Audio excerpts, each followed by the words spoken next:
Hey guys, welcome back to the channel. Today's video is all going to be about improving your contact with your irons. I have for you a real simple method to help you get that ball, then turf strike that you need to hit your irons great. And this, as I said, is going to be really simple. We're going to focus on the two main things that you need to be able to get the ball, then turf strike. The first thing we're going to focus on is going to be the trail arm. So for me as a right-handed golfer, my right arm. Lefties, that's going to be your left. This movement is vital, and good golfers all get this movement correct through impact. Faults we see with so many amateur golfers is that arm straightening, or possibly the wrist starting to catch up too early with the elbow. What we want to get is very much like a throwing, a skimming type of action. We want to try and keep our trail elbow flexed, moving in front of our trail hip, and my wrist is actually behind my elbow. And the key part here is at what point this arm starts to straighten. We need it to straighten. We just don't want it to straighten early. So we want to get that straightening happening through impact. And this is often referred to as like a spearing motion, and you can definitely do that, or a skimming motion with a ball. Get this flexed and straightening at the right time. We want to try and get that trail arm working down and forwards. Okay, we definitely need the downward part. We want to hit down on irons, take a divot, but we want to make sure it's forwards as well. So it's this way. And as I do that, this starts to lead me on to the second point I'm going to jump into in a second. But trail arm flexed at the elbow, straightening just post impact. So it's just after I hit the golf ball that I want my trail arm, so still flexed here, about 1.5 foot after impact in terms of where the club head is. My trail arm is completely straight here. So we're straightening and extending it at the right point through the golf ball. We're not extending the arm early, because you can see what effect that would have.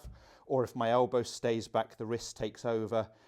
I might not hit the ground. If I do make contact with the ball, often it's topped or thinned.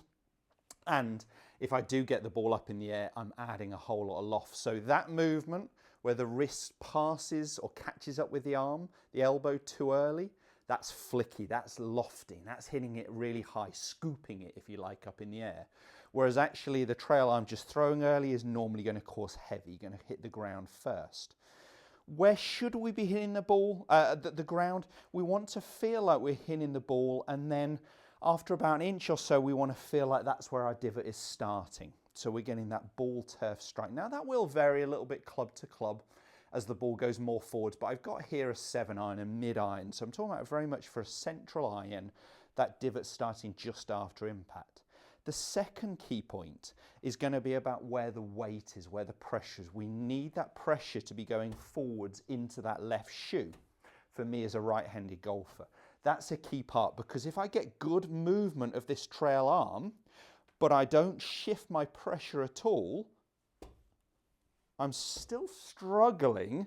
I'm not as far back, but I'm probably striking the ground here, not quite a club head's width, but at least a couple of inches behind the golf ball. So straightening the trail arm at the right point isn't enough on its own. We've also got to make sure the pressure and my body is moving towards the target. Let me just do a couple of small ones. Here I'm going to focus on the trail arm movement, and I'm going to give you a couple of drills for that, and then I'm going to focus on the foot movement, and we're going to put it together. So trail arm, I would start with some small little quarter moves, and I want you to hold the finish position just after impact. And you'll see at that point that my arm is extending.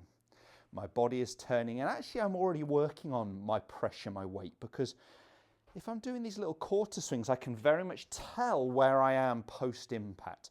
So get good at striking the ball from here. Then you can always build it up.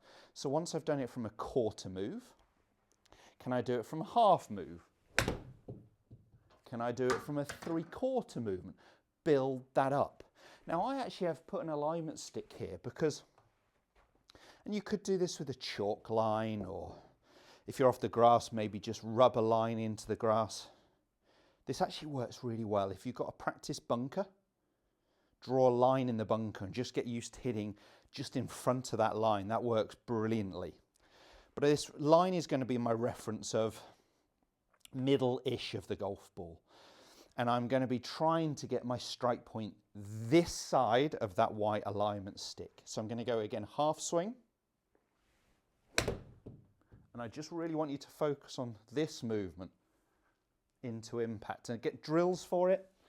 This works well. The line, the throwing, the skimming the ball works great. The spear exercise, this movement into impact. Because as I spear, I'm really starting to feel like my body opens up as well. Now, putting it all together, how can we work on our weight going forwards? Well, when we get in that trail arm movement, I'm definitely starting to feel the pressure going forwards as well. But if we just cut up a tennis ball and we just put something like that underneath my lead foot, I'm just trying to get the sensation of squashing that into impact. So I'm multitasking a little bit for sure. I'm going to extend that trail arm just through and post impact as I'm squashing this tennis ball that's under my lead foot. So it's under my left heel here.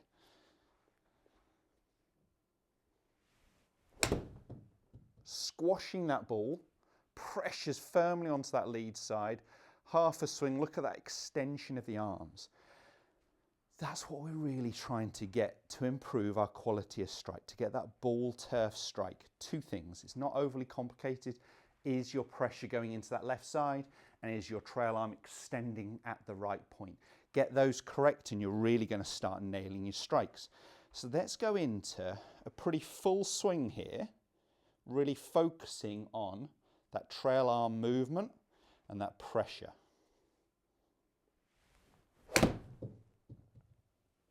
That felt great. It's slightly left of target, but you can hear there that the ball turf striking, good distance for a 7-iron, flew about 170, finished about 180. Definitely got ball, definitely got turf after it, or at least mat after it. Definitely got that sensation of squashing the ball and what my trail arm was doing. If we can move this correctly and if we can start to get that pressure, that weight going forwards, as I said, you are going to start to improve your quality of strike.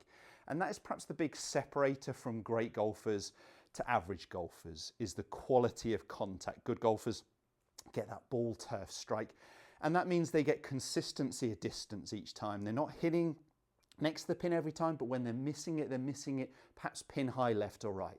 They're not missing it 20, 30 yards short and leaving themselves a tough pitch shot, are they?